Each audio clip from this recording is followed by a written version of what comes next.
C'est Hebdo, édition du dimanche 19 janvier 2020. Bien le bonjour à tous et merci d'être sur STV. Que se passe-t-il avec les élèves au Cameroun? C'est une semaine riche en faits macabres qui s'achève entre le drame de Colbison, où un élève à l'aide d'une arme blanche a ôté la vie à son professeur de mathématiques, et celui de Garo où un apprenant a fait une grosse entaille sur la joue de son camarade. Nous donnons la parole cet après-midi à la communauté éducative, aux principaux concernés par ces faits. Pour ce premier sujet, nous échangerons avec une élève, un professeur suivi en général, un parent et un psychologue conseiller d'orientation. Et en deuxième partie de cette émission avec les politiques, cette fois nous dirons un mot rapide sur le premier sujet, mais nous analyserons surtout la position de Tibor Nagui, invité Afrique sur RFI. Il s'est exprimé sur la décentralisation que semblent finalement accepter les États-Unis d'Amérique. Donc on parle de tous ces sujets avec Olive. Elle est élève dans un établissement scolaire ici, même dans la région du littoral. Bonjour Olive. Bonjour. Merci d'être avec nous ce dimanche. Moi je suis ravie en fait. Je suis ravie d'être sur ce plateau. À côté de vous, à côté de toi, on reçoit Lucien Blaise Kona. Il est psychologue. Il a d'ailleurs soutenu une thèse sur les violences en milieu scolaire. Bonjour Monsieur Kona et merci d'avoir accepté notre invitation. Merci, bonjour Leila. Et bonjour à tous les téléspectateurs de STV. C'était quoi exactement l'intitulé de votre thèse? C'était une étude sur le harcèlement en milieu scolaire dans quelques établissements de la ville de Douala. C'était effectivement 7 établissements publics et quelques établissements privés laïcs de la ville de Douala. Harcèlement élève ou harcèlement professeur-élève? C'était en fait les harcèlements en milieu scolaire, c'est-à-dire que tous les acteurs sont concernés, les élèves, les enseignants, les anciens camarades, les riverains. Parce que la violence et le harcèlement concernent plusieurs acteurs multiples et qui interviennent à l'intérieur de l'école, dans la salle de classe, dans la cour, à l'extérieur, même au quartier. Et justement, quelles sont les causes du harcèlement au milieu scolaire en général? Les causes sont multiples. Parce qu'on peut voir au niveau harcèlement, comme le cas de la violence, nous avons d'abord une élève qui est victime, ou bien une élève qui est victime, il y a l'agresseur, il y a les témoins. Voilà. Maintenant, les causes sont personnelles. On se rend compte que les élèves qui sont victimes de harcèlement ont une faible estime de soi.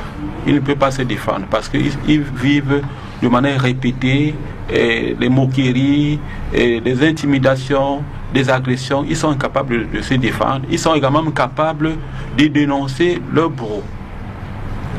Maintenant, ceux qui ont agressé également, ce sont les conclusions, ceux qui ont été agressés à leur tour.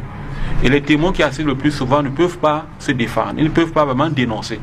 On appelle ça, on est face ici à un triangle harcèlement. Nous avons les agresseurs, ceux qui agressent, les agressés et les témoins de harcèlement. Comment une telle étude peut aider dans le contexte dans lequel on vit en ce moment dans la société camerounaise? Une telle étude a plusieurs enseignements. D'abord, comprendre la violence et le harcèlement en milieu scolaire, parce que les Nations Unies ont dédié toute une journée internationale sur la violence et le harcèlement en milieu scolaire et le cyberharcèlement. Et cette journée se célèbre le 11 décembre chaque année. Nous osons croire que les autorités de notre pays vont vraiment inscrire cette journée dans le calendrier des activités pédagogiques. Et l'enseignement, c'est que nous vivons au quotidien le harcèlement, la violence, mais on ne prend pas le temps de mesurer le problème. Il faut d'abord commencer par mesurer, d'abord quantifier le problème sur le plan quantitatif, sur le plan qualitatif. Il faut vraiment essayer de voir sur les différentes formes de violence, de harcèlement, les moqueries, les rejets, les intimidations, le rackettage. Il faut mesurer ça. Il faut également voir ceux qui sont acteurs de la violence, ceux qui sont acteurs du harcèlement.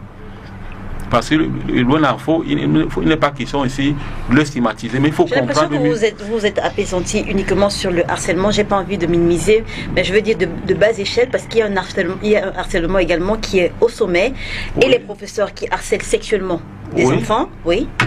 Bon, le harcèlement, il y a un harcèlement sexuel, bien sûr, mais on est allé au-delà du harcèlement sexuel. Parce que c'était toute une première étude à mener au Cameroun, c'était dans le cadre de recherche universitaire, parce que cette étude, de manière, par le passé, ces études ont été menées dans d'autres pays en Afrique, au Mali, au Burkina Faso.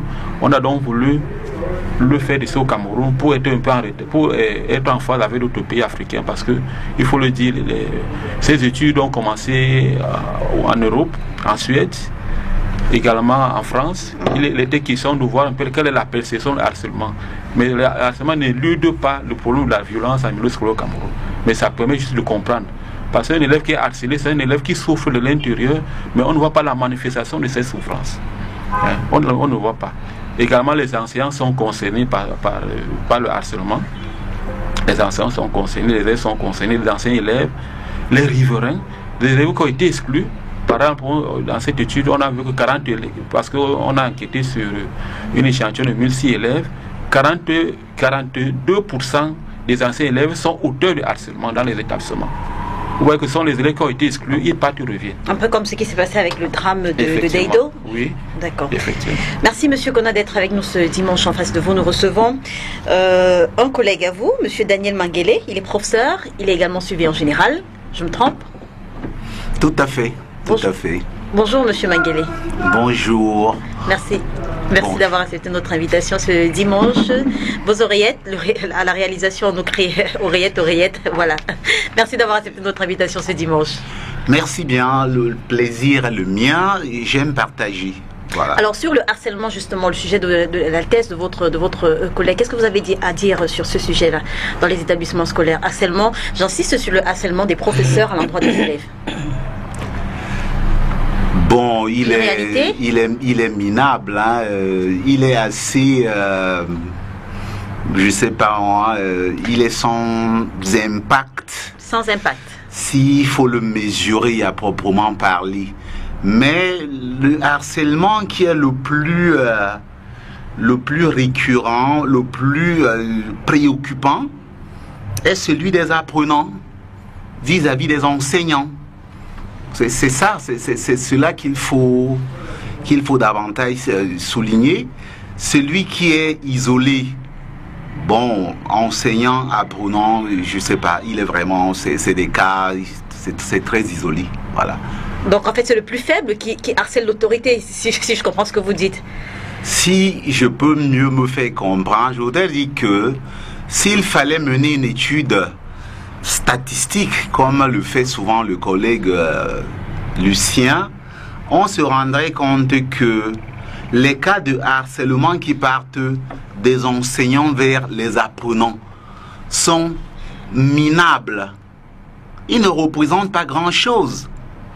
C'est-à-dire que sur 4000 élèves, et peut-être, disons... Juste pour vous dire que je vois Madame Ndombé sourire pour dire que si on, va prendre la parole, si on prenait 150 enseignants dans un lycée de la place et qui a 2 enseignants des jeunes, on peut, voilà. Ah, ce ne sont que des jeunes. Voilà, des jeunes qui sortent de l'école et qui pensent souvent que comme ils sont mal payés, alors leur rétribution c'est auprès des filles. Voilà ce qu'on entend souvent dire des jeunes collègues au désarroi bien entendu de tout le monde.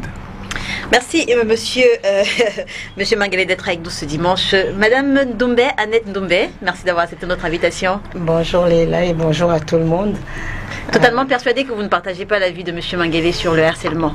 Je suis un tout petit peu, j'allais dire irritée même, hein, parce qu'en réalité, nous-mêmes, nous avons été élèves, d'accord, avant d'être adultes que nous sommes, nous avons été élèves et nous avons vécu des choses qui ne reflètent pas tout à fait ce que monsieur dit.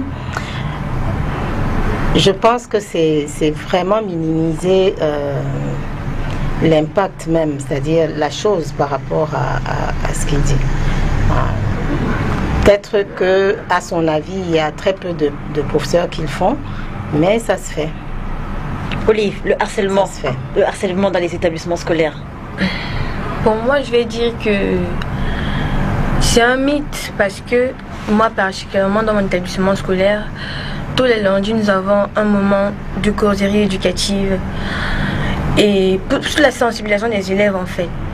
Et je crois que c'est réel pour d'autres personnes parce que j'ai des camarades qui sont au lycée. Elles viennent nous raconter de temps en temps des ce qu'elles subissent. Oui. Que ce soit on attrape des élèves avec des stupéfiants lors des grandes pauses. Donc on trouve aussi pendant la fouille des élèves certains certains matériels, jarre, couteau, compas. C'est ça en fait. On reviendra sur ce sujet. Alors, merci messieurs, merci mesdames d'abord, merci messieurs d'avoir accepté notre invitation. Donc, comme je le disais, on va ouvrir cette émission avec justement le drame de Colbison où un enseignant a perdu la vie, tué, on va le dire ainsi, par son élève. Alors, Olive, en tant qu'élève, comment est-ce que tu as vécu ce qui s'est passé à Yaoundé, à Colbison? Moi, particulièrement, quand j'ai appris qu'un élève de la classe du 4e comme moi a eu ce courage d'aller jusqu'à tuer son encadreur, qui lui montre, en fait, qui l'entraîne déjà, qui lui forme comment il serait demain. J'ai eu très mal, j'ai été très choquée. Qu'est-ce qui peut se passer sur quelle conscience, qu'est-ce que l'enfant a eu jusqu'à aller tuer son professeur de maths? J'ai été très choquée. J'imagine que vous avez fait des commentaires avec des camarades de classe autour de ce sujet-là. Qu'est-ce que vous avez fait des commentaires en disant que l'élève d'abord avait tort parce qu'en classe de 4e, il reprend même la classe, ce que j'entends, qu'il reprend la classe. Il n'a pas le droit d'apporter du téléphone à l'école, de manquer le respect à son professeur de maths. C'est pour ça, dans nos causeries entre élèves, c'est ce qu'on se disait, que l'élève a eu très tort et qu'il doit assumer ses actes. Est-ce que ça fait peur, justement, vous qui êtes au contact d'autres élèves, est-ce que vous avez peur, finalement, de se dire, mais quel est même le camarade qui est assis à côté de moi? Comment est-ce qu'il est? Est-ce que demain, il peut se réveiller et faire la même chose? Est-ce que tu as eu peur? Est-ce que tes camarades, vous avez parlé de ça? Oui, j'ai eu peur jusqu'au point où j'avais peur de parler à certains garçons de ma classe. J'ai eu très peur. J'étais déjà devenue discrète. Quand j'entrais en classe, j'étais pas dans moi, en fait. Je suivais juste le cours, je parlais plus aux autres. J'étais très choquée parce que cette histoire m'a fait avoir peur de beaucoup de mes camarades. C'est ça. Alors, Monsieur Benguele, quel est le regard que vous, en tant que professeur, vous portez, en tant que professeur pédagogue, que vous portez sur l'insécurité grandissante dans les établissements scolaires? Oh, c'est la totale désolation, hein, cher ami. Mais ça ne me surprend pas. Pourquoi ça ne vous surprend pas? Ça ne m'émeut pas non plus. Contrairement à tout ce que je vois comme, je sais pas moi, émotion qui gagne des populations, et moi je n'en suis pas ému. Pourquoi ça ne vous surprend pas? Pourquoi ça ne vous émeut pas? Parce que je fais avec cela depuis une décennie dans mon établissement scolaire. Voilà, où je suis surveillant général. Je dis, voici 10 ans. Je ne me reconnais même plus dans la peau de surveillant général. Parce qu'en réalité, mon ancienneté voudrait que je passe à autre chose. Mais comme nous n'y pouvons rien, je continue d'assumer cette responsabilité de surveillant. Et j'en ai vu de toutes les couleurs. Racontez-nous. Les noirs, les mûrs, les non-mûrs. J'en ai vu de tout. Encore qu'après cet incident, les enfants chez nous au lycée se sont mis à désigner certains parmi nous, ça, toi le prochain tour. Vous voyez ça? Ce qui a fait comme une levée de bouclier au lycée, hein, la panique. On a même dû aller bien plus loin parce que nous avons fait des dépositions au commissariat contre certains de ces élèves-là, afin que, comme on ne sait jamais, il faut toujours se prémunir de tout ce qui peut arriver. Il ne faut pas être surpris. Il faut toujours être prudent. Et j'ai pensé que il fallait faire quelque chose dans ce sens. Mais j'ai toujours subi la violence, qu'elle soit verbale. On n'est pas encore passé sur des voies de fait sur moi. Mais des menaces sont visibles à l'œil nu. Tout le monde le sait. Qu'est-ce qu'ils vous disent par exemple? Voilà. Mais on me dit qu'on aura ta peau. On aura ta peau en fin d'année, par exemple, on va avoir ta peau. Est-ce que vous remontez justement l'information jusqu'à l'administration? Mais tout à fait. Tout à fait. Et dans ces cas-là, qu'est-ce qui se passe? Tout à fait. Bon, c'est pris à la légère. C'est pris à la légère. On pensait que les enfants n'en viendront pas à poser des actes de ce type ignoble, des actes de barbarie. Mais pourtant, ils en sont capables. Puisqu'il y en a qui ont voulu même se bagarrer avec moi. en prenant des positions pour la bagarre. Je le raconte souvent à mes camarades, mes anciens camarades de classe de lycée. Nous sommes aujourd'hui adultes et ils en rient. Ils disent, ah bon, toi-même tu passes à la trappe également. C'est ce que certains parmi nous ont essayé de faire à l'époque au lycée Josse. Et voilà que ça nous arrive aujourd'hui. À vous entendre, l'insécurité est constante. Elle est ambiante, oui, elle est ambiante. Elle est ambiante. Alors, monsieur le psychologue, on a enregistré plusieurs autres cas comme celui de Colbison cette semaine. Et à en croire ce que dit monsieur Manguele, l'événement de Colbison a finalement été comme un signal pour donner l'alerte, pour que les autres élèves se défoulent. Comment le comprendre? Oui, il faut dire ici que la prise de conscience est déjà collective. C'est-à-dire les autorités de notre pays, le ministère des enseignements secondaires, a pris l'ampleur de la situation. Il faut quand même dire que dans notre contexte, la loi d'orientation du 14 avril 1998 avait déjà mis en place un certain nombre d'actions, parmi lesquelles la promotion des valeurs humaines, la démocratie, la lutte contre la violence en milieu scolaire. Mais il faut dire que le contexte dans lequel nous vivons, c'est un contexte qui ne favorise pas la promotion des valeurs humaines. Qu'est-ce qui peut bien se passer dans la tête de ces enfants? Bon, ce qui s'est passé, mon collègue disait tout à l'heure que nous vivons ce phénomène au quotidien. Au-delà de l'émotion que cette tragédie suscite dans l'opinion publique, il faut quand même profiter de cette occasion pour témoigner nos condoléances à la famille de notre collègue qui est affecté, également, et de toute la communauté éducative.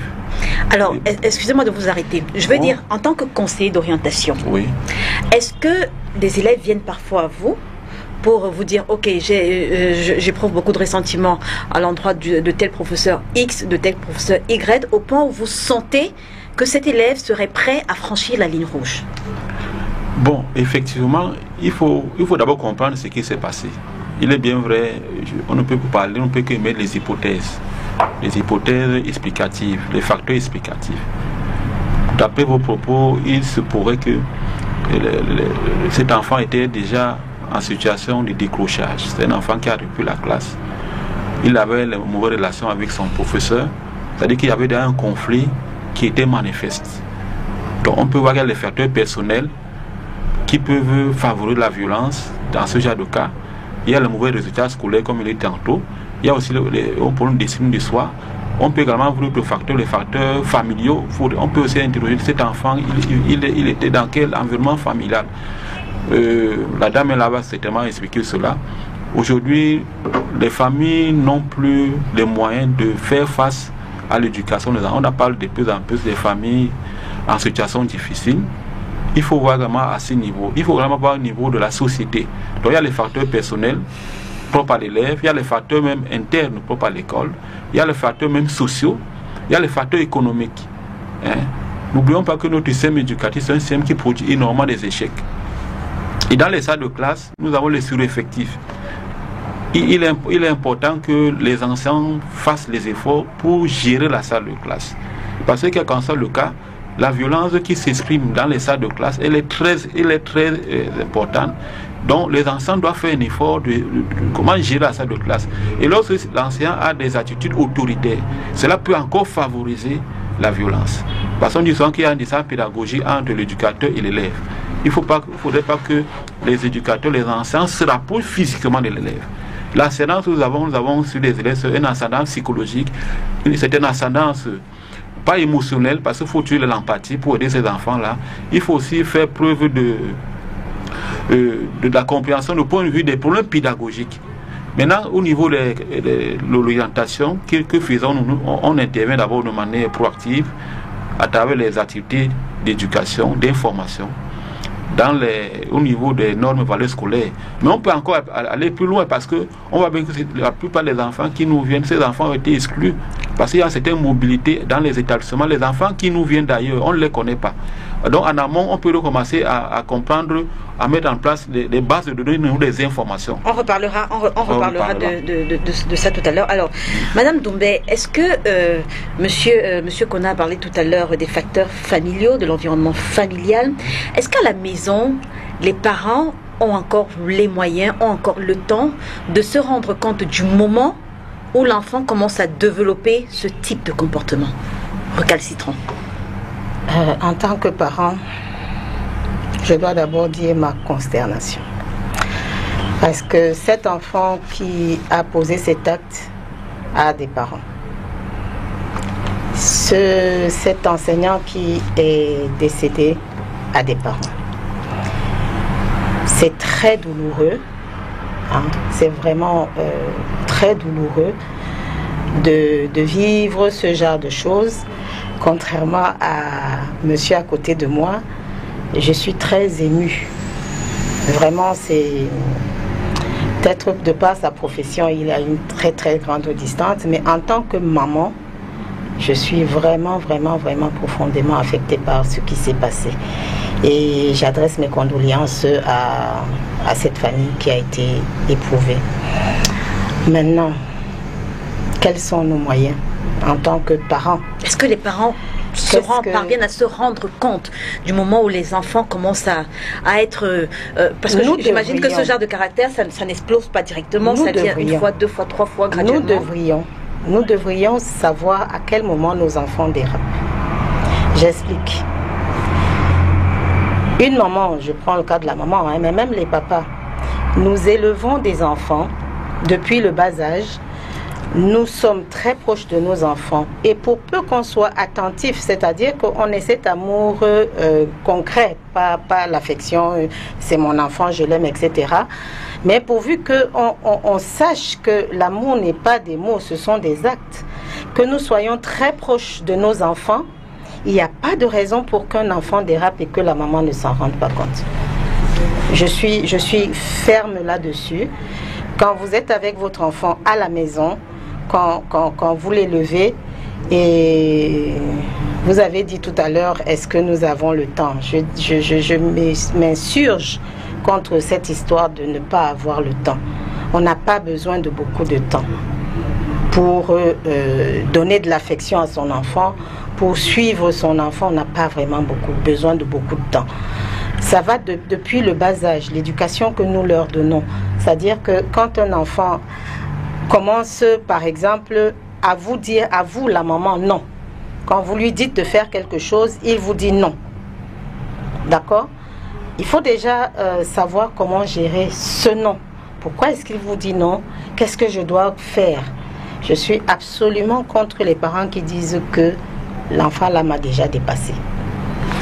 Alors, monsieur Manguele, l'autre question que nous autres qui ne sont pas dans les établissements scolaires au quotidien, l'autre question qu'on se pose, c'est comment est-ce qu'un élève parvient à dissimuler et à faire entrer une telle arme dans un établissement, avec les contrôles qui sont censés être présents, avec les fouilles systématiques également qui sont censées être...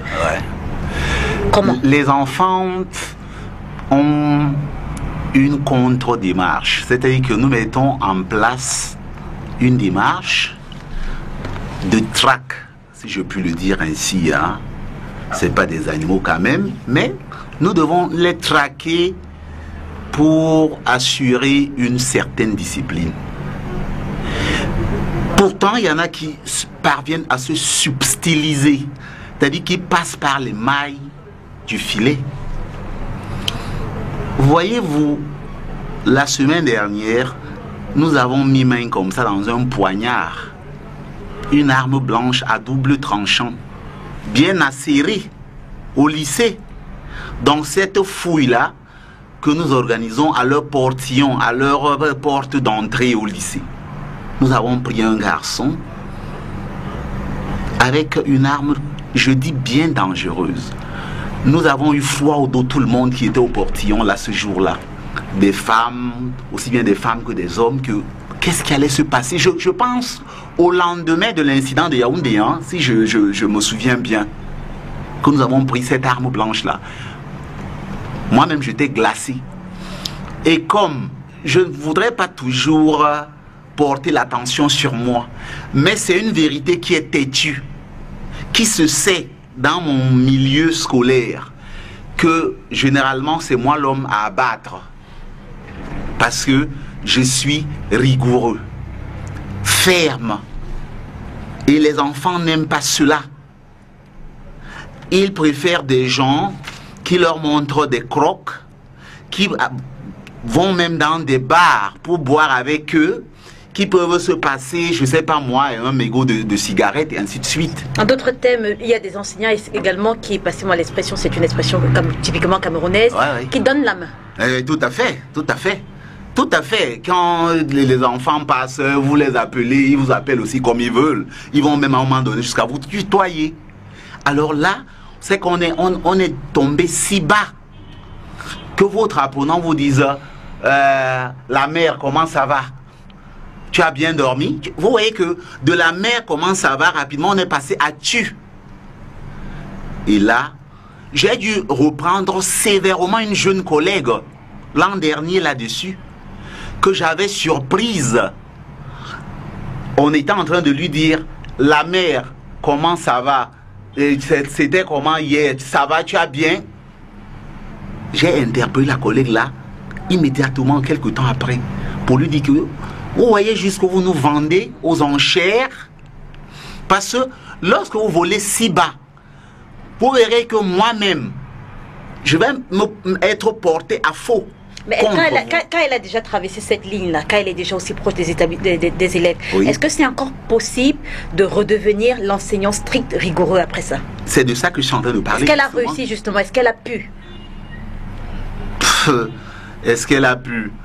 Après votre rappel à l'ordre. Ouais, les enfants ne sont que le reflet des images que nous leur brandissons. C'est-à-dire que si nous sommes des gens sans scrupules, eh bien, ils vont nous traiter comme tels.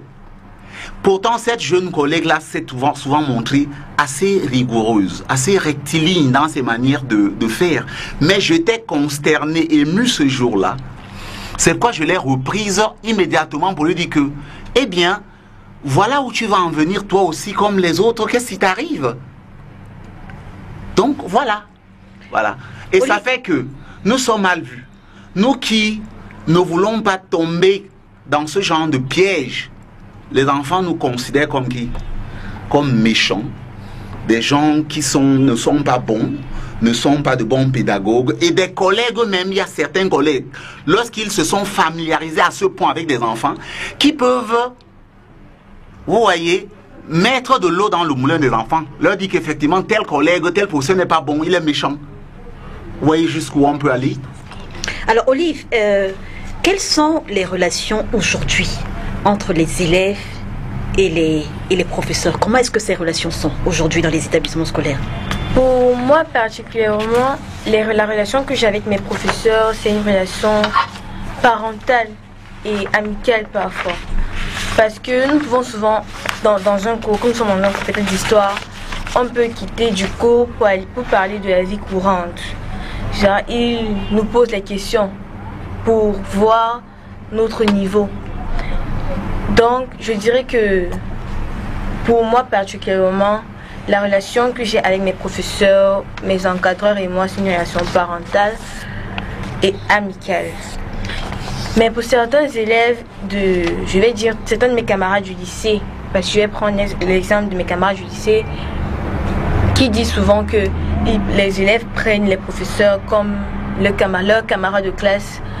Quand un professeur entre en classe, il est incapable de se lever parce qu'il ne veut pas ser le professeur. Le professeur fait son cours, il ne copie pas le cours, il reste, il se met à créer du désordre derrière. C'est un peu des trucs qu'on m'explique, que je vois dans certains lycées qui n'est pas dans mon lycée. Parce que dans mon lycée, nos encadreurs sont stricts. Ils veillent à ce que la discipline règne dans notre établissement.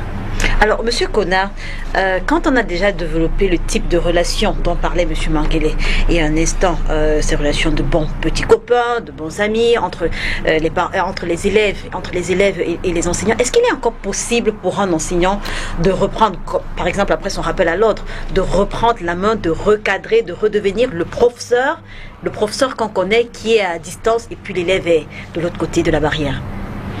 Oui, Lila, il faut situer les choses dans leur contexte. Nous parlons là des enseignants qui sont formés dans la gestion ou dans la maîtrise de la classe. Et nous savons qu'en pédagogie, les relations interpersonnelles sont gages de la performance. Bon, il faut être autoritaire dans le respect du règlement intérieur. Parce que la finalité, c'est ça, c'est l'épanouissement de l'élève, ce sont les performances. Mais les relations que l'enseignant, la proximité, dont mon collègue est en train de développer ici, cette proximité n'est pas négative. Mais ça dépend de quelle proximité. Parce que la proximité elle peut être intellectuelle, elle peut être cognitive, elle peut être affective. Mais nous recusons ici la proximité affective. Je ne parle pas d'affective dans le sens de la relation entre un parent et sa mère. Mais la proximité affective, c'est une proximité qui aide l'élève à se comprendre, à gérer un certain nombre de problèmes. Mais il y a une limite entre toutes choses. Il y a la distance qu'il faut toujours mettre. Mais en début d'année, nous savons que le premier cours est très important. Le premier cours, c'est lors de ce premier cours que le contrat pédagogique est tissé entre la classe et les apprenants. Lorsque l'enseignant a ce premier cours, ce contrat, parce qu'il dit clairement qu'il faudrait enseigner aux élèves le comportement souhaité. L'enseignant doit expliquer aux élèves le règlement intérieur. Et surtout qu'il y a les comportements d'insubordination s'expriment beaucoup plus dans les classes de second cycle. Au premier cycle, comme le cas de ma fille là, ce ne sont pas les comportements, on a très peu le cas de comportements d'insubordination. Donc avec les élèves, il faut expliquer, il faut dialoguer. Quand les élèves savent exactement ce qu'on attend d'eux, effectivement, le climat positif, parce que on a observé toujours par rapport aux facteurs explicatifs la détérioration du climat scolaire. Le climat scolaire n'est pas du tout bon. Je parle du climat parce que dans la gestion de la classe, il faut qu'il y ait de manière concomitante, de manière simultanée, la relation, l'adéquation entre la discipline et la pédagogie. Lorsque l'enseignant n'arrive pas à donner les bonnes explications aux élèves, directement les enfants ont tendance à troubler le cours. C'est très important. Donc, le facteur disciplinaire et le facteur pédagogique vont de pair. Parce qu'on essaie à faire une approche globale de la gestion. On ne doit pas dissocier les bons résultats d'un élève. Vous verrez que dans les études que nous avons eu à faire, les élèves qui ont le problème de discipline, ce sont les élèves qui ont le problème scolaire, qui ont le problème familial, qui ont le problème de comportement, qui ont le problème appelé les troubles de comportement, les enfants qui sont anxieux. Quand les élèves qui viennent à l'école, ils sont très tristes, ils sont déprimés, et on leur rencontre au service d'orientation. Il y a les enfants qui viennent avec une grande dépression. Ils ne peuvent pas avoir les relations positives avec les enseignants. Vous savez bien que on dit l'enseignant est le substitut du parent. Donc c'est à nous de prendre soin de ces enfants-là, mais ce n'est pas toujours évident. Pour ça qu'on parle aujourd'hui de la gestion des classes, des sureffectifs. Quand on a un salle de classe de plus de 70 élèves, il faut toutes les stratégies de la gestion de la classe. On parle un peu plus en plus aujourd'hui de la pédagogie active. Une autre question qu'a soulevée Madame Dombey lorsqu'elle elle disait justement qu'il y a des parents qui disent finalement que ouais, cet enfant il m'a dépassé. Qu'est-ce qui peut justement expliquer, on retourne à la maison, on sort un peu de l'école, qu'est-ce qui peut expliquer qu'un parent paie de cette autorité-là sur son enfant? Il faut dire que le parent est le principal responsable de l'éducation de son enfant. Le principal responsable. L'école n'est que le relais de l'éducation. Parce que c'est le parent qui confie à la société, à l'école, l'éducation que le parent lui donne à la maison. Maintenant, qu'est-ce qui se passe? Nous savons aujourd'hui que, je prends l'exemple des cas de jeunes filles qui tombent enceintes de grossesse non désirée. Pour une jeune fille qui est enceinte à 14 ans, 15 ans, 16 ans. Et du coup, une jeune fille qui devient mère, elle n'a pas été préparée à devenir mère. Il y a beaucoup d'enfants qui vivent dans les situations de monoparentalité, qui vivent dans les familles extrêmement compliquées, dans les quartiers difficiles. Donc il faut une préparation, il faut une formation. On parle de la formation humaine. La plupart des enfants que nous avons Parfois, ce sont des enfants que les parents n'ont pas souhaités. Les enfants sont devenus parents par accident. Donc, il faut former l'homme. Comment l'enfant se développe par rapport à la violence. Il y a l'observation que le parent doit faire. L'observation empirique. Après, l'enfant commence à changer. Par exemple, au niveau, chez nous, dans les établissements, quand l'enfant commence à exprimer une certaine indiscipline, l'enfant commence à s'absenter, l'enfant commence à manifester, à marcher avec les camarades de classe. Parce qu'à ce niveau, c'est un problème qu'on appelle l'influence des pères. Donc ce sont des éléments qui peuvent amener le parent, l'éducateur, à s'interroger sur le changement négatif que l'enfant a tenté de voir. Madame Doumbé, avant monsieur Manguele, sur la même question, qu'est-ce qui peut expliquer justement qu'un parent perd de l'autorité sur son enfant? Monsieur Kona a parlé de la monoparentalité, des parents devenus, des jeunes devenus parents très tôt, des jeunes également devenus parents par accident. Vous, quelle autre raison vous pouvez évoquer sur cette question? Je vais vous surprendre, mais je vais parler de quelque chose qui ne va pas faire plaisir aux parents. Je vais parler d'égoïsme et du manque d'amour. Un parent peut être égoïste envers son enfant et manquer pas envers son enfant. En fait, lorsqu'on prend la responsabilité d'être parent, je ne parle pas de ces parents qui sont devenus par accident. Je ne parle pas de ces parents qui n'ont pas été préparés à être parents.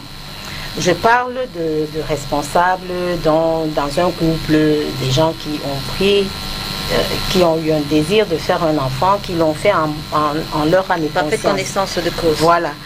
Alors, je parle d'égoïsme, pourquoi? Lorsque nous parlons je n'ai pas le temps, je travaille beaucoup, surtout nous les femmes, oui, maintenant que les mamans travaillent, etc., ni le travail, d'accord, ni les activités ne devraient nous pousser à abandonner notre progéniture. Nous sommes égoïstes dans ce sens que non seulement nous voulons, je ne vais pas dire nous mesurer aux hommes, mais je veux dire, nous voulons notre autonomie, nous voulons notre épanouissement en tant que femme, on veut faire tout. En même temps, la journée n'a que 24 heures. D'accord? Je vais au travail, je reviens à 18 heures, peut-être 20 heures même. Au lieu de revenir à la maison, je voudrais aussi participer aux activités des associations, etc., etc. Je ne pense qu'à moi. Je ne pense qu'à mon épanouissement. Je ne pense qu'à mon plaisir. Vous voyez un peu ces mamans, excusez-moi, qui, après peut-être le travail, vont prendre un pot avec des collègues. C'est bien, c'est pas mauvais. Mais en attendant, les enfants sont à la maison avec qui? Vous n'avez pensé qu'à le papa? Le papa, alors, c'est... Il y en a qui sont responsables, hein, j'en connais, qui sont vraiment papa pour la maison, j'en connais, d'accord? Mais nous savons que de manière générale, c'est plutôt le papa qui a le comportement que je suis en train de décrire là, n'est-ce pas? De sortir du boulot, stressé, etc., qui s'en va, la maman un peu moins. Mais les mamans de plus en plus rentrent dans ce créneau-là. J'ai tontine, j'ai association des femmes, j'ai. On ne voit pas l'aiguille tourner. Hein, nous avons les nounous, contrairement à nos mamans qui avaient des sœurs à elles, qui restaient à la maison pour aider à s'occuper des enfants. Nous, on prend des étrangers, que ce soit des hommes ou des femmes. Nous prenons des étrangères qui viennent gérer les enfants à la maison. Quelle est l'éducation que cette étrangère ou cette nounou a eue elle-même pour pouvoir transmettre à l'enfant qu'on lui confie? C'est un problème. D'accord? Donc, en ne pensant qu'à nous épanouir, je fustige les femmes, je suis désolée, mais je suis obligée de le dire parce que ce qui se passe est grave. Donc les femmes devraient mettre en veilleuse leur épanouissement personnel? Non, c'est pas de ça que je parle. C'est-à-dire que nous avons des responsabilités. D'accord? Nous avons des responsabilités, il faut rester sur ce terrain-là. Il n'est pas question que je fasse passer en premier une association, une réunion d'association, d'accord, par rapport à mon enfant qui est à la maison, la nounou doit partir. Mais je lui dis, attends un peu, j'arrive, je dois faire un petit truc avant de revenir. Je m'en vais. La nounou n'est plus dans la condition même de gérer mon enfant. Parce que son heure de partir est arrivée et moi je la retiens. Vous voyez un peu? C'est de ça que c'est cet égoïsme-là, excusez-moi, mais c'est comme ça que je le ressens. Maintenant, j'ai parlé également d'amour. D'accord? Il nous manque beaucoup d'amour. Parce que les quelques 5 petites minutes que vous passez avec votre enfant au réveil, comment est-ce que vous allez le réveiller? Vous allez vers votre enfant qui va aller à l'école, même s'il a 14 ans, même s'il a 15 ans, même 17 ans. Il y a une façon de faire qui fait en sorte que vous compensez tout le gros vide de toutes ces absences. Au moment où vous vous réveillez tous ensemble, si vous prenez la peine un tout petit peu de pouponner votre enfant, de lui donner cette affection-là, de lui parler, parce que on perd les pédales quand on ne sait pas ce qui se passe dans la tête d'un enfant. Et on ne sait pas parce que l'enfant n'a même plus cette possibilité de venir vers le parent pour lui dire « Maman, j'ai telle chose » ou « Papa, je me sens mal ». C'est à ce niveau que ça se joue. Il faut que les parents et les enfants conversent, qu'ils échangent, que l'enfant ait la possibilité de dire au papa ce qu'il ressent. Si un professeur, je sais pas, l'a agressé, entre guillemets, à l'école, même verbalement, parce que ça c'est monnaie courante. D'accord? Que l'enfant sache que je peux aller vers maman, je peux lui dire, elle va comprendre. Il n'y a pas besoin de beaucoup de temps pour ça. Monsieur Manguele, à qui est-ce que vous, en tant que surveillant général, vous imputez cette responsabilité-là? Je veux dire, l'insécurité grandissante dans les établissements scolaires, ce que vous vivez au quotidien. Je voudrais d'abord dire, pour réagir un peu à la dame, oui, pour dire que l'amour est financier aujourd'hui. Il y a un bouleversement de l'échelle des valeurs. L'amour parental est lié aux finances. Vous entendrez un parent dire que « Mais j'ai tout donné, non, qu'est-ce qu'il y a encore? Je t'ai laissé des millions de l'argent. » Et il s'en est allé. Donc, pour lui, l'amour, l'affection dont a besoin l'enfant, c'est son argent, l'argent qu'il lui laisse, qu'il met à sa disposition. C'est la démission. C'est pourquoi les enfants ont développé une sorte de... C'est un complexe, c'est une manie. C'est-à-dire que les enfants ont ravi la vedette à leurs parents. Au point que c'est eux qui dictent la loi à leurs parents aujourd'hui. Les parents doivent marcher à leur gré. Sinon, ça ne marche pas. Sinon, comment expliquer qu'un parent vienne dans un établissement scolaire, hein, et violente les encadreurs de cet établissement-là? Un parent, au nom de qui? De son enfant. Peut-être qu'il lui a rapporté, je ne sais pas quelle scène d'école, et il vient dans le lendemain sur son 41, monter sur ses chevaux, et fait du lycée ce qu'il veut, son spectacle, et s'en va. C'est ce qui s'est passé récemment, hein, dans un établissement de la place, vous avez dû le suivre dans les médias. Donc, des études que nous faisons, comme le dit le spécialiste, c'est aussi ces études-là, il y a une démission des parents. Il y a une démission des parents qui pensent que tous ces résumes aux biens matériels, financiers qu'ils mettent à la disposition de leurs enfants, le reste revient exclusivement et essentiellement à l'école. Si je comprends bien, la responsabilité, vous l'imputez aux parents d'élèves, l'insécurité dans les établissements scolaires, c'est la faute des parents. Pourquoi pas dans une large mesure? C'est-à-dire? Dans une très large mesure, c'est possible. Parce que si nous encensons les enfants à la maison, que si un professeur te fait comme ça, tu viens me dire, hein? Ah, mais il n'y a pas des professeurs également qui traversent les limites, qui dépassent les limites. Je veux dire, par exemple, dans l'utilisation des fouets, on a également écouté des fois des professeurs qui ont frappé, brutalisé un enfant jusqu'à ce que soit il décède, soit il est hospitalisé. Oui, il y a de telles situations. Il y a de telles situations, mais est-ce que les parents qui viennent requinquer contre nous, c'est toujours dû au fait que leurs enfants étaient brutalisés à l'école? Je ne pense pas. Je ne pense pas. C'est seulement que ces enfants-là ont endoctriné leurs parents, les ont mis sous leur botte. Oui. Je sais de quelle manière. Et ce qui fait que finalement, les parents ne fonctionnent que selon le bon vouloir de leurs enfants. Et c'est désolant, mais c'est des vérités qu'il faut dire à haute et intelligible voix. Moi, j'ai vécu beaucoup de choses. J'ai vécu beaucoup de choses. Hein, et j'ai tellement à dire là-dessus. La réaction du psychologue avant celle du parent sur cette question. Il faut dire que la responsabilité est partagée. Mais il ne faut pas aussi qu'on développe une certaine surveillance qui va amener les parents à adopter les attitudes pathologiques, la nervosité. Aujourd'hui, on a besoin d'éduquer les enfants à la responsabilité, à l'autonomisation. Regardez un peu ce qui se passe. Si vous avez un patron, si vous venez au travail parce que vous voulez faire plaisir à votre patron, vous êtes un mauvais employé.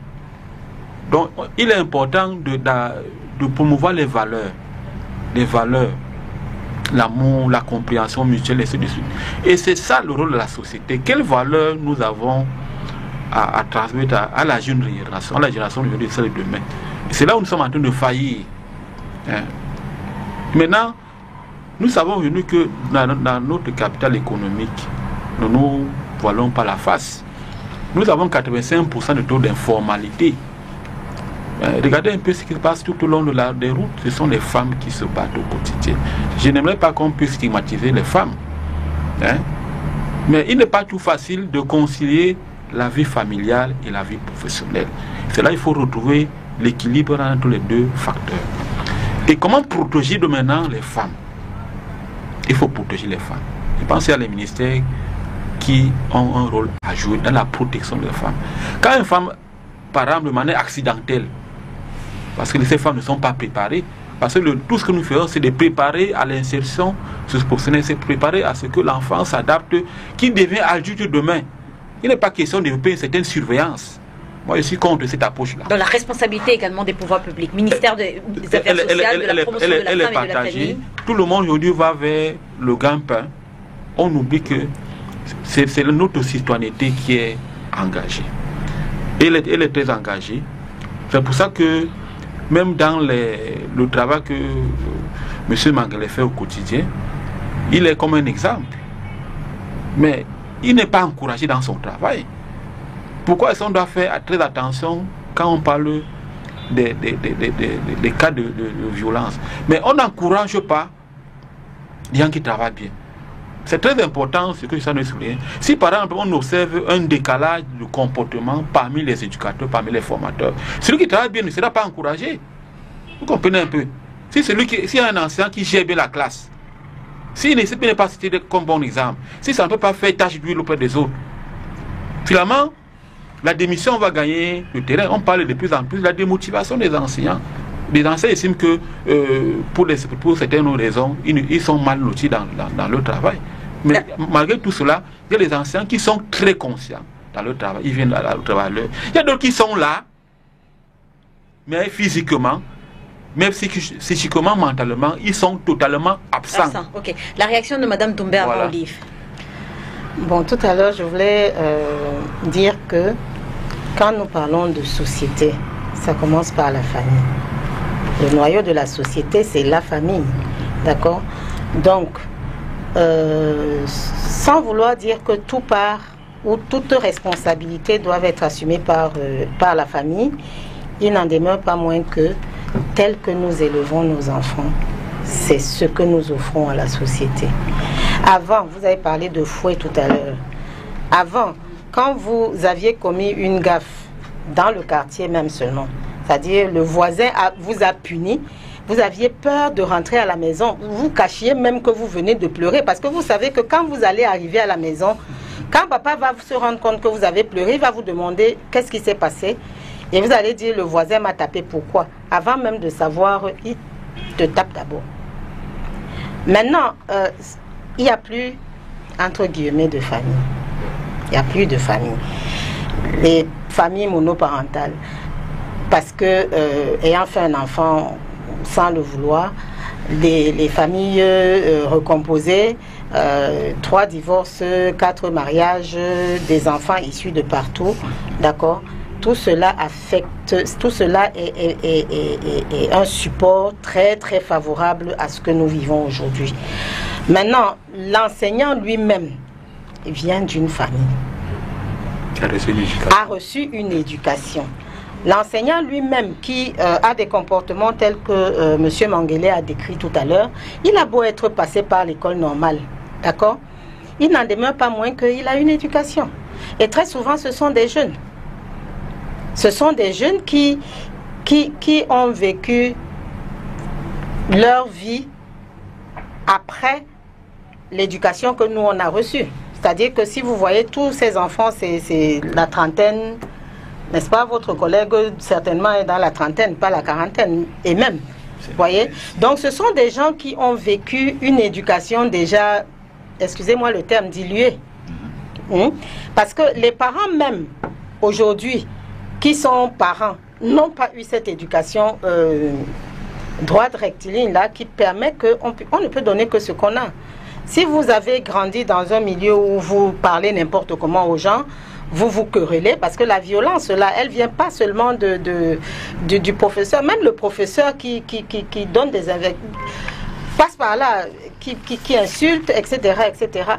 Il a pris ça quelque part. C'est pas seulement physique, c'est même verbal. Et ça vient du background que nous avons. De ce qu'il a reçu. Oui, de ce qu'il a reçu. Alors, Olive, en début de cette émission, tu as parlé des drogues, des enfants qui se droguent, des enfants qu'on retrouve, qu'on retrouve avec du matériel pour faire du tort, causer du tort, soit aux enseignants, soit à leurs camarades de classe. Finalement, ce n'est pas un mythe. Les élèves aujourd'hui se droguent. En ce qui me concerne, c'est un mythe parce que moi je vis pas ça dans mon collège, parce que dans notre collège nous avons un peu nos encadrants en fait ils sont très actifs sur ce genre de trucs. Quand ils constatent qu'un élève est déjà arrivé au point en fait ça commence par la tenue d'abord, parce que chaque matin quand nous entrons à l'école, nous avons les gens qui sont en fait nos encadrants qui sont devant la barrière du portail, qui surveillent comment l'enfant est habillé. Là on fouille des sacs, des trucs comme ça. Mais quand j'ai mes camarades qui sont au lycée qui me racontent souvent que nous attrapons des élèves avec quelqu'un qui s'appelle Mohamed, mais il brode sur son prénom, sur sa tenue MHD. Et cela alors ça amène les professeurs en fait à ce que je sache, c'est que les professeurs de ces lycées ne sont pas actifs, ils s'en foutent. Quand ils arrivent en classe, c'est pour apprendre les élèves et partir. Si l'élève a compris, c'est son problème. S'il n'a pas compris, c'est son problème. Moi, particulièrement, alors, c'est un mythe parce que je vis pas ça. Mais je dis, chez d'autres élèves comme moi, c'est réel. Mais comment est-ce que tes camarades qui te racontent que genre dans mon établissement scolaire il y a des gens qui se droguent, comment est-ce qu'ils savent que cet élève-ci il consomme des stupéfiants? Comment on se rend compte? Parce que lors des grandes pauses, nous avons des groupes d'élèves, pas dans les salles de classe, soit entre d'autres en train de réviser les leçons pour après la pause, et d'autres en train de jouer aux cartes, d'autres en train de consommer des stupéfiants, d'autres en train de s'échanger. Au sein de l'établissement? Oui, d'autres en train de s'échanger des cigarettes dans certains établissements. Particulièrement dans mon collège, dans mon établissement en fait, on ne trouve pas ça. Tout est comme on doit être. Parce que nous, en tant qu'élèves, nous sommes venus apprendre, avoir de l'éducation, et nous sommes venus à l'école pour notre formation. Alors, elle pose le problème justement du laisser-aller dans les lycées. La parole à qui veut la prendre? Le laisser-aller dans les lycées. Le laisser-aller, bon, je ne pense pas qu'il n'y a pas de laisser-aller en fait. Bon, si on peut commencer à définir les profils, il y a les enseignants qui ont un profil permissif, tout comme les parents. Il y a un laisser-aller même dans la maison. Mais parfois, il y a aussi un découragement. Parfois, certains enseignants sont découragés, sont démotivés. Il y a certains enseignants qui disent qu'ils n'ont pas les moyens de faire face à l'incompréhension des élèves, parce que n'oublions pas qu'il y a un sureffectif, il y a un boom démographique qui fait en sorte qu'aujourd'hui, on n'arrive plus à gérer la situation. C'est pour ça qu'il est important de réagir. Et là, si vous permettez, je vous donne un peu quelques éléments que nous avons retenus dans notre étude. Et sur 1006 élèves qui avaient été enquêtés, nous avons 36% qui ont manifesté un désintérêt vis-à-vis de l'école.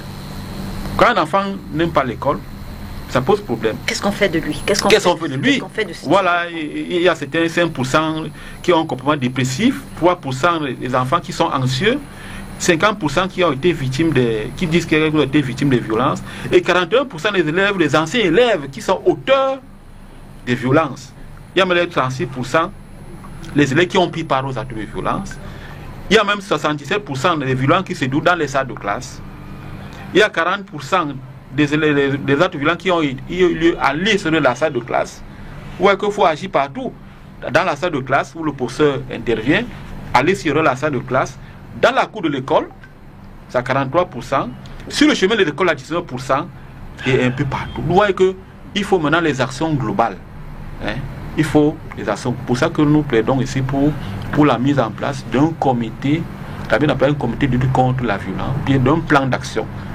N'oublions pas que la violence est devenue maintenant un problème de sécurité sociale, un problème de sécurité publique.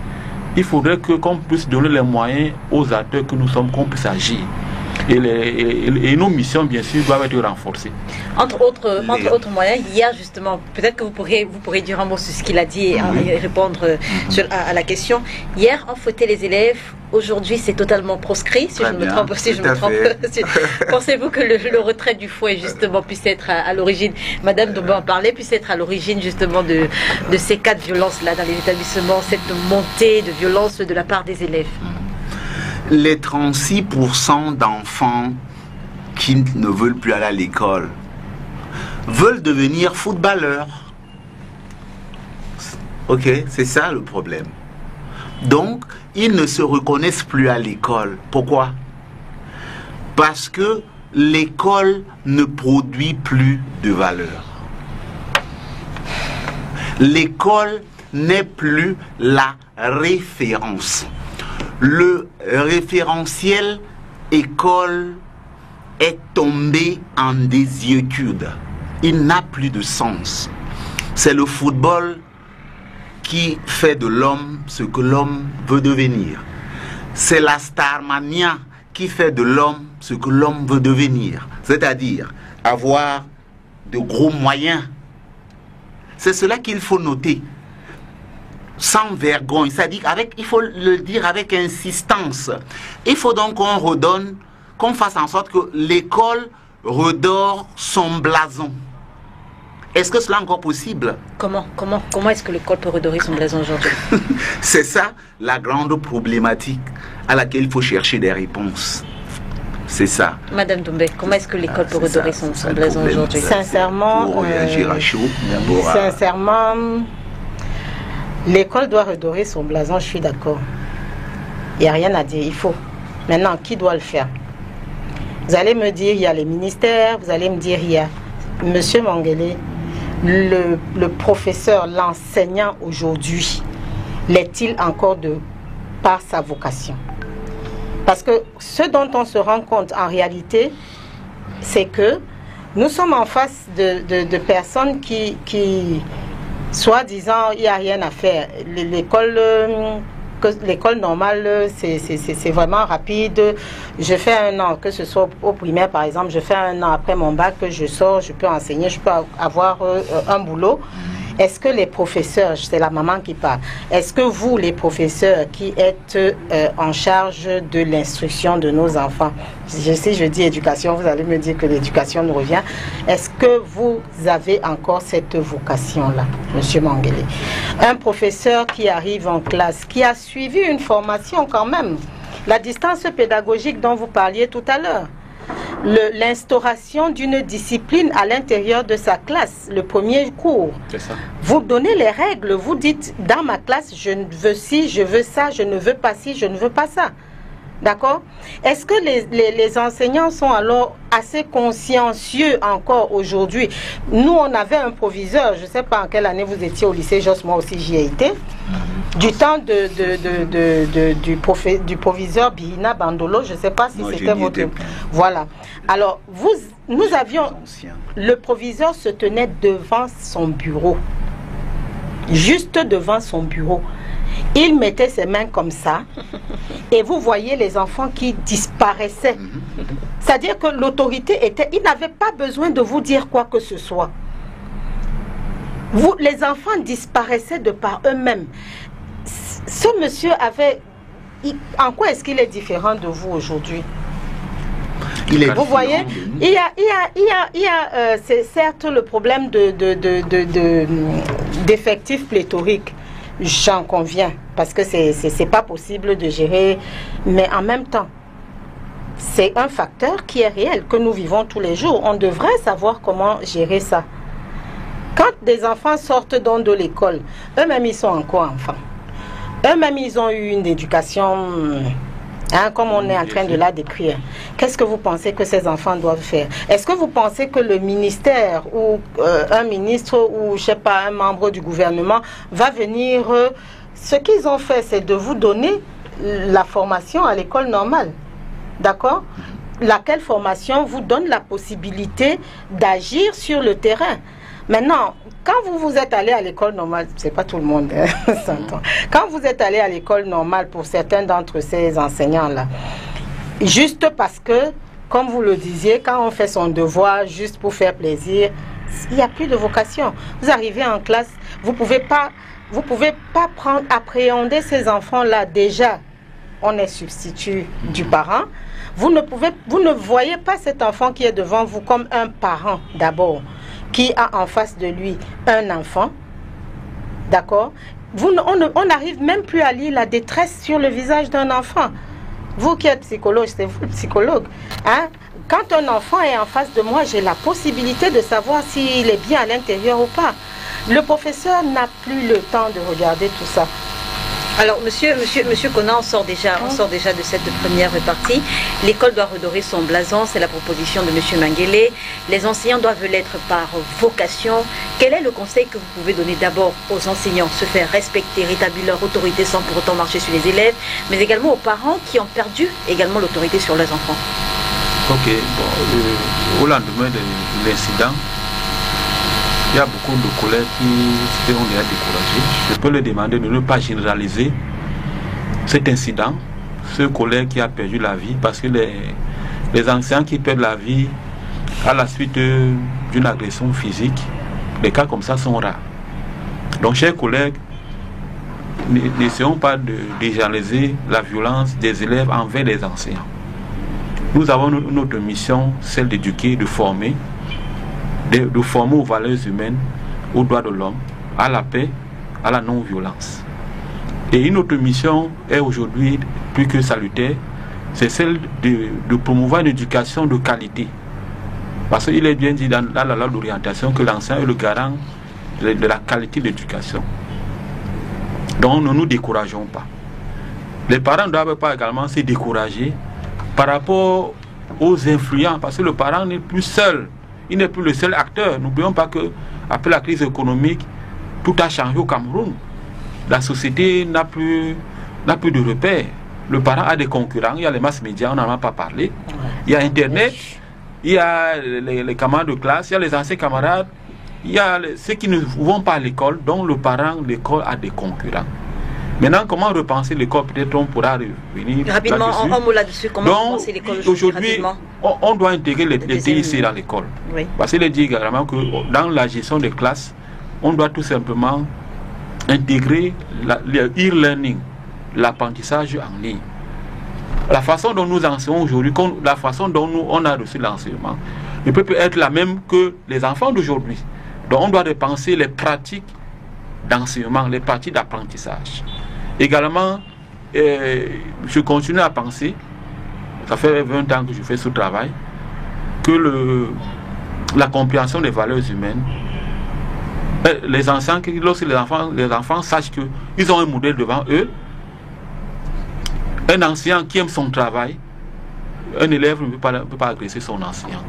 Donc, un enseignant qui est motivé, qui est conscient, qui aime son travail, qui est dévoué, qui est consciencieux, il ne peut pas subir la violence des élèves. On termine avec toi, Olive. En tant qu'élève, comment est-ce que tu aimerais que tes professeurs soient? En tant qu'élève, j'aimerais que mes professeurs ils restent actifs sur nos cours et parlent aussi de la vie courante avec nous de temps en temps, qu'ils continuent à nous encadrer comme ils le font souvent, et que nous aussi en tant qu'élèves, nous devons du respect à nos encadreurs, parce que si nous sommes à l'école, c'est pour apprendre et avoir une formation pour être quelqu'un demain. En fait, pour construire, nous sommes à l'école pour construire notre avenir. Et ce que je peux donner comme un conseil que à mes camarades, c'est que nous devons rester enfants, parce que dans la vie, pour être grand, il faut être humble. Je dis à mes camarades que nous sommes venus à l'école pour apprendre, être disciplinés de temps en temps. Donc c'est ce que je peux dire, le conseil que je peux donner à mes camarades et à mes professeurs. Donc l'école doit redorer son blason, les enseignants doivent l'être par vocation, l'école doit pouvoir s'adapter à son temps. Nous sommes enfants, restons enfants le temps qu'on l'est. C'est sur ces belles paroles d'Olive que nous sortons de cette première thématique. Merci Olive d'avoir accepté notre invitation. Merci à vous Monsieur Kona d'être venu. Merci Madame Doumbé d'avoir accepté notre invitation. Merci également à vous Monsieur Manguele. Donc on va se séparer. On va prendre d'abord, pour se séparer, on va prendre ce reportage de Mireille Siabdje sur ce qui s'est passé, ce qui s'est réellement passé au lycée de Colbison, et on se retrouve ici avec le deuxième panel. C'est dans cette salle de classe que le drame s'est produit. Maurice Johnny Tchakounte, 25 ans, enseignant vacataire filière mathématiques, est grièvement poignardé par son élève âgé de 15 ans. Les témoins de la scène racontent les faits tels que vécus. Ce qui s'est passé, c'est que avant en congé de Noël, l'élève bagarrait souvent avec le professeur de mathématiques. Et maintenant, nous sommes revenus, l'élève est entré en classe. Pourtant, le professeur avait demandé de ne plus faire ses cours. Après ça, maintenant, et après, le professeur a fait la porte. Après, maintenant, qui quitte devant la porte, puis maintenant, qui est devant la porte. Et quand il était comme ça, après, maintenant, il est remonté. Après, le professeur l'a poussé. Après, lui, ici, il a poussé le professeur. Le professeur l'a giflé. Et avec le combat. Et maintenant, le professeur l'a encore poussé. Après, ça, maintenant, rendu le professeur. Il a poussé le professeur au mur et il a poignardé 2 fois. Il a poignardé le professeur 2 fois.